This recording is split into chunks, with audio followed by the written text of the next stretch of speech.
Hello friends, welcome to Gardening with Creekside. Today we are going to have fun planting a whole slew of Echinacea here in the new 2 beds that are in our backyard. And while we're here, we're going to go ahead and give you a little update on how everything is doing. So it's going to be a little mini garden tour and planting some fantastic Echinacea. So let's first start with the garden tour. Remember, we put these 2 beds in this time last year. This was our backyard. So this is the larger of the 2.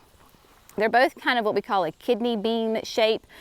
So we've got a mix of trees, perennials, shrubs, and some annuals in here. And everything, for the most part, is doing well. I haven't killed anything yet, so that's good. When you're putting in new shrubs and trees, my goal for the first year is just to make sure that nobody dies. And right now is doing well.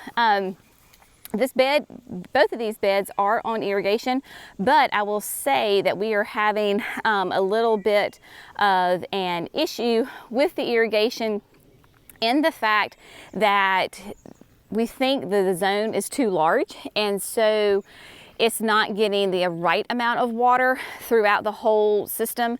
So we're actually going to have to take these 2 beds and put them on a completely separate zone by themselves so that they can get the proper water. So that is why I'm kind of not so like, yay, everything's doing perfect. I'm at the yay, everything's alive stage.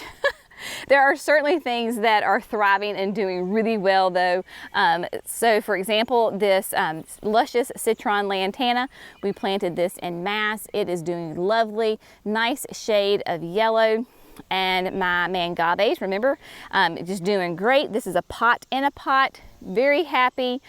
Purple fountain grasses, the Saturn sunflowers are doing really well. I just went through it and deadheaded them, so that will help. They'll get a dose of liquid fertilizer this week as well. The double play doozies are doing nice, and they've got lots of really pretty fresh new buds on them. Nice hot pink color. So we've got the doozies in both beds, again, doing well. And then throughout these beds, I have various daylilies that I got from my sweet friend, Miss Wanda. And they're all different. This one is Sanford Showgirl, I believe that's, if I'm reading it correctly. She and her husband, Mr. Jim, are avid daylily collectors, growers. They show daylilies, take them to shows, and they've won awards. And so she was thinning out some of her daylilies last year, and I was like, oh, I would love some, Miss Wanda. This is the Cheyenne Sky perennial grass, so it is doing well. And then this is another one. This is Lavender Baby Blue Eyes. Look at that. Now I'm sure I'm not keeping them up as well as Miss Wanda would. She would come through every morning and deadhead them. I have a lot to learn from Miss Wanda. She and Mr. Jim are just amazing gardeners. But isn't that pretty? So they're dotted throughout here. And then we've got the Luminary Ultraviolet Phlox is doing great. And then what I wanted to show you that I was super excited about is this is the Firefly Sunshine. It is a yarrow. And bless it, these plants were put through the ringer. There was a couple of times I thought that maybe I had killed them because it had gotten hot and lack of water. But man, these things have been non-stop bloomers since I put them in the ground. They are just rock stars. So if they are doing it this year, I can only imagine what they're going to be doing in the subsequent years. So super happy about that. And the magnolia tree has new blooms on it. Not blooms, buds, growth. Happy, happy, happy. And then I'll go ahead and tell you this because you're going to see it. This is a rescue. This is a Julia Child Rose Standard, and we had these at the nursery a couple of years ago for sale. This one didn't get sold and was really neglected, and my Emily was like, Mama, let's save it. So we got it, put it in the ground. Clearly it needs a lot of TLC, but it is putting on new growth, so that's good. I'm going to give it at least, when you're doing something like this, a year, 2 years, 3 years for it to really bounce back and thrive. So that's okay. We are happy with it. That doesn't bother me a bit. Not everything in the garden has to be, you know, show worthy all the time, and we can certainly have some rescue plants here and there. Now, what is spectacular right now though are these Echinaceas that we're going to put in the ground. So again, I have the tractor. That is my machine of choice today. Look at all this huge selection of Echinacea in here, and I've got, oh gosh, 5 different types of Echinacea. If you can first see though, I just pulled up here, I don't know, maybe 5 minutes ago, and the honeybees have already found them. They are very happy on these plants. So to say that Echinacea is a great pollinator plant is really an understatement. They will just enjoy these plants to their fullest for sure. So let's talk about which ones we have and why I chose them and why you would want to have them in your garden. All right, my friends, so I have, let's see, 3, 4, 5 different varieties, cultivars of Echinacea here that I am going to plant in these 2 beds. And when I was trying to decide on my layout, I was talking to Jerry and I was like, should I plant them like mixed color groups, like one of each color and then mix them like that? Or should I group them in color pairs? And so we decided we're going to group them in color pairs. So like all of one cultivar will be planted together. That way it makes a huge impact because you've got multiples of the same plant. So from a distance, they all, right, big, huge impact. But all the colors will blend well together and do well in the bed. So without further ado, let's talk about what I have here. So here we are. First one is, so the Sombrero series. If you ever get the Sombrero series of Echinacea, I really recommend that you try it out. It is a gorgeous, vibrant colors. This is Sombrero Granada Gold, and just an absolutely gorgeous color. It's not like a bright yellow, which is what yellow is, but it is kind of a muted orange. Really fun. And of course, now Echinaceas are great plants. Obviously, we've talked about that they are pollinator plants. The honeybees are all over them still. They're just covered back here. They're going to be hardy in zones 4 to 9. And this particular one, the gold, is going to get 18 to 22 inches tall and about 2 feet wide. And the thing that you need to remember about with your Echinacea is that they like well-drained soil. So they hate to have wet feet. So if you put them somewhere, of course they need water. All plants need water, but they don't like to sit in wet soil. So just remember that when you're kind of like picking out where you're going to place them. Then we have the Sombrero Lemon Yellow Improved. Look. Is that not just a stunning flower? Beautiful colors. So, and look how many buds we have, tons of them. Now, I left this older bloom on here on purpose because if you didn't know, you can especially do it like end of summer going into fall. I stopped deadheading my Echinacea. I leave the old blooms on because what happens is right here, right? That's where all the bees are going to get all the good nectar. This will dry out and it becomes seeds that especially like your finches absolutely love. And they will come and eat the seed heads off of the Echinacea. So if you want to attract more birds into your yard, stop deadheading. Late summer, leave them alone, let them go, and they are just fantastic. Now, Yellow Improved is still going to be that 18 to 22 inches tall and about 2 feet wide. So you want to pair Echinacea with kind of plants that have those same growing conditions like Russian sage, name just ran out. Daylilies, which, hey, perfect. We've got tons of daylilies and, you know, plants of that nature. They also pair really well with Rudbeckia. I got a little spider on me. There we go, Rudbeckia. So those do really well. This is the Sombrero Adobe Orange. Now, Adobe Orange is a bright, bright orange. You may look at that and go, well, that's red. No, no, no. If you saw the red, you would understand that this is orange. It is just a huge, beautiful pop of color out in the garden. So this is going to be a fun one to do. And this one will be a little bit shorter, not very much, and a little bit more narrow, 18 to 20 inches both ways. Again, probably not enough to be noticeable, but beautiful. I love this color, absolutely love it. So those are the 3 of the sombreros that we are doing. There is a sombrero red, but for this, and you know I love red, but in this garden I was like, maybe not, and I may come back and add it later, I just don't know. And then we've got 2 of the Echinaceas from Proven Winners. So this is Summer Song Firefinch from Proven Winners, and it's really fun because it is a shorter variety of Echinacea, and on the same plant you're going to get colors of reds, pinks, and oranges. So it's going to have kind of that variegated bloom color. Really fun. I know it does have a little bit of red, but again, it's not as cherry red, fire engine red as the sombrero red. So it still has those kind of those pinky orange hues. I think it'll all blend really well. And then how I place it in the bed will also determine the right placement and the color palette. And then the last one we are going to do today, she's naked. She didn't have a bloom on her. She was blooming and it was absolutely stunning. And you can see we went ahead and cut it back so that way it can help develop it.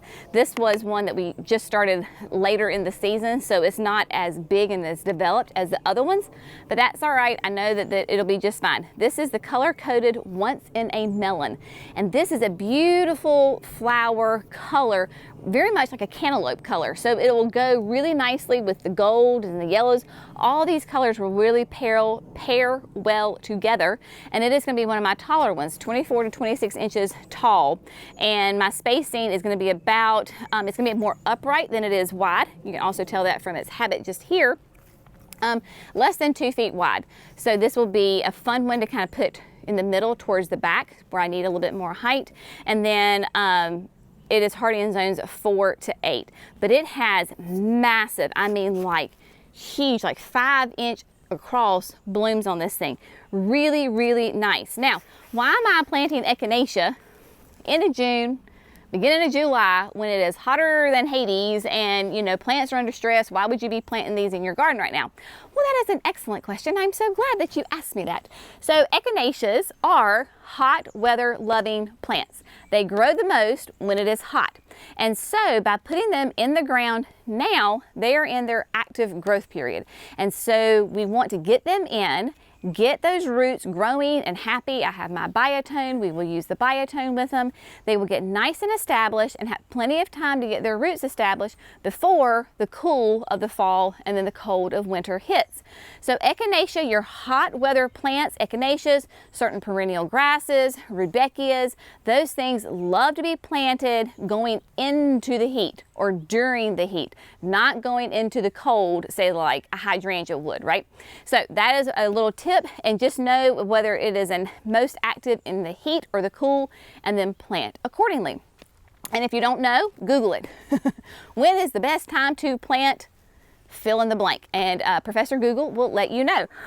So what we're going to do is, I have no idea where these are going to go in these 2 beds. So Brenna and I are going to walk around with some plants and figure out the best plant placement. I've got my power planter auger, which will make this job so much easier, and my biotone, and yeah, we're going to get these babies planted and just enjoy them. And my honeybees are going to be so happy, and my birds are going to be so happy, and I'm going to be so happy because I can see them from my porch, and it's going to be gorgeous. Now we just got to figure out where they're going to go.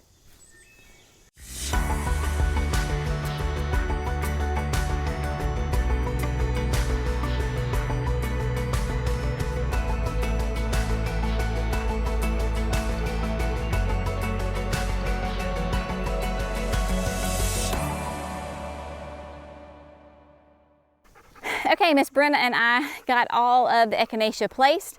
I'm very happy with where they are going to go. We are going to take a little bit of a water break because it is, thankfully it is a semi-cloudy day today. I think Brenna just hit the camera. I apologize if that was shaky there. But we are going to take a water break because yes, it is cloudy, but the humidity and the dew point is just out of the roof. And I know I'm wearing long sleeves, but it's my son's shirt and it's a breathable shirt, so you gotta protect your skin, people. So we're gonna take a water break and then we're gonna come back and get all these planted. I've had a couple of questions about people asking me how to keep weeds out of your bed. The most natural, organic, safest way is to, one, apply nice thick mulch, which is what we have in all of these beds. And then two, when you're doing your garden walks, whether it's every day, every other day, once a week, whatever it is, because you should be walking through your garden to look for any problems. When you find a weed, go ahead and pull it. This is a morning glory. We have morning glories everywhere here in the Piedmont of North Carolina. They are a nuisance weed, and if you don't get it in a couple of days, it turns into this. So it's very easy to pull out when you get them when they're little and you have mulch. So you can see I got the whole root out, like the whole tap root came out. So just get them when they're little, and they are so much easier to get instead of when they're huge and massive and taking over everything. All right. Water break, and then we begin to plant.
Today's project is now completed. I have got 5 different cultivars of Echinacea in the ground. So stinking excited to watch these grow, bloom, and thrive in the coming season and the years, because they should just take off and do fantastic. I did go ahead and space them a little bit closer than what the recommended spacing was, because I want them to grow and look like one big mound of the same plant. The spacing that was recommended was about 18 to 24 inches, and I probably went a little bit more like 15 inches. So I did that with all of them. There are 6 different plants of each cultivar. So there's a total of 30 Echinacea that went in here.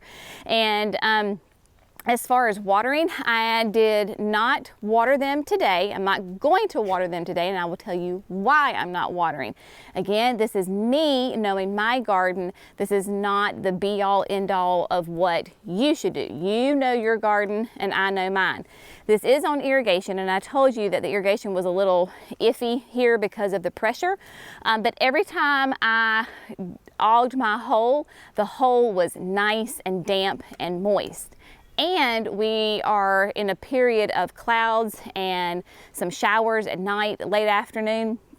So it could rain, like it rained last night. It's rained, I think, every day for, and it's not like all day, but a good thunderstorm. So Echinacea, again, hate to be wet. So I do not want this bed to be super wet. That is why I am not watering them. The pots themselves were nice and well watered before I put them in. They're going into a moist ground. They hate being damp. We're having, afternoon thunderstorms. That is the reason why I'm not watering them. If you are complete opposite, dry ground, no rain, hot temperatures, absolutely water the plants before you put them in and check them daily. If they're wilted and limp, then that means that they need water, especially in the morning. So that gives you an idea. I have tons, I don't say tons, that sounds a lot, but I have more plants that I want to put in here. That's the fun thing about gardens like this when you create a new garden, is as the seasons come and go, and you go through like late spring, early summer, midsummer, late summer into fall, things that are starting to bloom, I want to put in here. That is going to give me those 4 seasons of interest in my flower beds. So this is the season for Echinacea. They are blooming. They're hot weather plants. I'm putting them in. I still want to put some Rudbeckia in here. I want to put some perennial grasses, like tall perennial grasses in here. I have a beautiful hyssop that I'm really excited about. I almost did it today, and then when I saw how many Echinacea I was putting in, I was like, no, Jenny, pace yourself. So I want to put those in, and we're just going in and tucking in and filling in. Now, in a couple of years, if my blueberry bushes get too big and my Echinacea are too big and my phlox is too big and people start to get too crowded, then we just thin them out and move them. But for now, I want to kind of fill in the holes with these really fun, pollinator-friendly, sun-loving plants. So excited to see all this fun pop of color. Again, I tend to go on the bright side with plants, so this is kind of right up my alley, and yeah, super excited. If you didn't know about Echinacea, I hope you learned something. If you didn't know about sombreros or once in a melon or summer song firefinch, hopefully you learned something and it kind of piqued your interest, and you will look for them in your local garden center. As always, thanks so much for gardening with Creekside. Y'all have a fantastic day, and we'll see you in the next video. Bye, friends.